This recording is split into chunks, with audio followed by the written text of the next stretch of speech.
बहुत ही सिंपल सी कहानी है, एक बूढ़े बेसहारा कुत्ते की जिससे उसके मालिक ने छोड़ दिया था। और कैसे एक छोटी सी मेहरबानी, एक मुलाकात उसकी पूरी दुनिया बदल देती है। बिल्कुल तो आज का हमारा मकसद सिर्फ इस कहानी को दोहराना नहीं है, बल्कि ये समझना है कि आखिर ये आप मानिए 30 सेकंड की कहानी इतना गहरा इमोशनल असर कैसे छोड़ जाती है। सही बात। हम देखेंगे कि ये दोस्ती, करुणा और सबसे जरूरी नजरिए के बारे में क्या कहती है। तो चलिए इस कहानी की परतों को खोलते हैं। चलिए। कहानी की जो पहली लाइन है वो है एक भूखा थका हुआ कुत्ता। सुनते ही एक तस्वीर बन जाती है दिमाग में।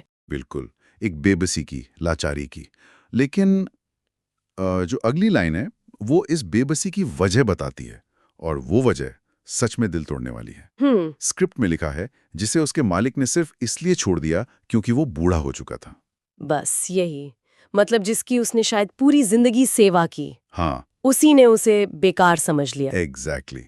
और ये एक लाइन पूरी कहानी का वो इमोशनल टोन सेट कर देती है। ये बेकार समझने वाली बात ही तो मुझे लगता है असली जड़ है। हाँ, ये कहानी फिर सिर्फ एक जानवर की नहीं रह जाती, ये एक तरह से हमारे समाज की उस सोच पर एक टिप्पणी बन जाती है। किस तरह की सोच? जहां हम हर चीज की कीमत उसके यूटिलिटी से, उसके काम आने से लगाते हैं। अच्छा। मतलब जब तक कोई चीज या इंसान हमारे काम का है, उसकी वैल्यू है। हाँ, जैसे ही वो बूढ़ा हुआ या कमजोर हुआ तो उसकी कीमत खत्म। हाँ, हमारी नजरों में खत्म। वो कुत्ता उन सब का प्रतीक बन जाता है जिन्हें अब किसी काम का नहीं मानकर किनारे कर दिया गया है। और ये जो ठुकराए जाने का एहसास है, ये हम सब कहीं ना कहीं महसूस कर सकते हैं। बिल्कुल सही कहा। और कहानी यहाँ रुकती नहीं। घर से निकाले जाने के बाद उसकी हालत और भी खराब हो जाती है। आगे लिखा है, गली गली भटकता लोग उसे लात और पत्थर मारते हैं। ये पढ़ना भी मतलब बहुत बेचैन करता है। ये दिखाता है कि हम कमजोर के प्रति कितने असंवेदनशील हो सकते हैं। जो पहले से ही टूटा हुआ है, दुनिया उसे और तोड़ती है। और यहाँ पर दर्द के 2 स्तर हैं। कहानीकार ने दोनों को बहुत बहुत कम शब्दों में बता दिया है। कैसे?